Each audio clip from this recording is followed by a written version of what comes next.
Hello, আসসালামু আলাইকুম।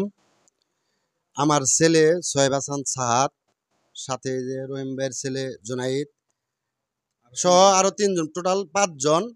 এদেরকে আমরা আসলে মাদ্রাসায় আবাসিক রেখা পড়াই, মাস্টারপাড়া একটা মাদ্রাসাতে। এখান থেকে সন্ধ্যার সময় এরা বেডিং সহ মাদ্রাসা থেকে ৫ জন বের হয়ে যায়। মাদ্রাসা কর্তৃপক্ষ আমাদের কাউকে কিছু জানায় না। রাত্রে যখন খাবার দেওয়ার জন্য আমার বাবা আসে রাত্রি ৯টা বাজে, আইসা শুনে যে এরা সন্ধ্যার সময় মাদ্রাসা থেকে বের হয়ে গেছে। আমরা এদেরকে কোনো সন্ধান খুঁজে পাইতেছি না। আমার ছেলের নাম হচ্ছে সোহেব হাসান সাহাদ। হুজুরি মাদ্রাসা, আপনাকে মাদ্রাসার নামটা বলেন। হ্যাঁ, তাকফিজুল কোরআন মাদ্রাসা, মাস্টারপাড়া, মধুপুর, টাঙ্গাইল। এখন আমার ছেলের বয়স আনুমানিক ৯ বছর। হ্যাঁ, সাথে আরও 4 জন, আমার ছেলের বাদে আরও 4 জন আছে। এরা কেন জানাইল না আমাদেরকে? মাগরিবের সময় এই ছেলেগুলা মাদ্রাসার থেকে নিখোঁজ হয়। এখান থেকে যখন বের হয়ে যায়, এই মাদ্রাসার সবাই দেখছে, অথচ আমাদের কারো ফ্যামিলিতে জানায় নাই। এখন রাত্রি বাজে 10টা, আমরা সবাই জানতে পারছি যে আমাদের ছেলে মাদ্রাসাতে নাই। মাদ্রাসা এসে আমরা জানতে পারছি, আমাদেরকে কেউ জানায় নাই।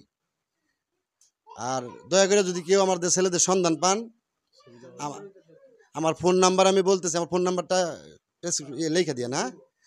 আমার ফোন নাম্বার হচ্ছে 01746063968। সবার কাছে আমার আকুল আবেদন, আমার ছেলেরা যদি কেউ কোথাও দেখে থাকেন, অবশ্যই দয়া করে আমার নাম্বারে ফোন দিবেন, আমরা তাৎক্ষণিকভাবে চলে যাবো সেখানে। রহিম ভাই বলো। আসসালামু আলাইকুম। আমারও তো এই সেম ঘটনায় আমার তখন এসে ভাইনাকে বলছে যে মাদ্রাসা থেকে বেডিং পত্র নিয়ে আমার ছেলে সহ আরো 4 জন, মোট 5 জন সন্তান বাইর হয়ে গেছে। তো কর্তৃপক্ষ আমাদেরকে জানায় নাই, কর্তৃপক্ষ এটা কোনো ব্যবস্থা এখন পর্যন্ত নেয় নাই।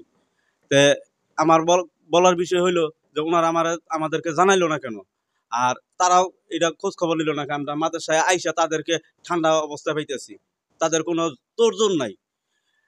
তে এখন আমরা এই বৃষ্টির কারণে যাইতে পারছি না, থানায় যে জিডি করব। আর আপনাদের কাছে আকুল আবেদন, যদি কালে কেউ এদের সন্ধান পান তাহলে আমাদের এই নাম্বারে যোগাযোগ করবেন। আমার নাম্বার হইল 01713 762215। 01713 762215, এই নাম্বারে একটু যোগাযোগ করবেন। আমার নাম হলো আব্দুর রহিম, সিএনজি চালক।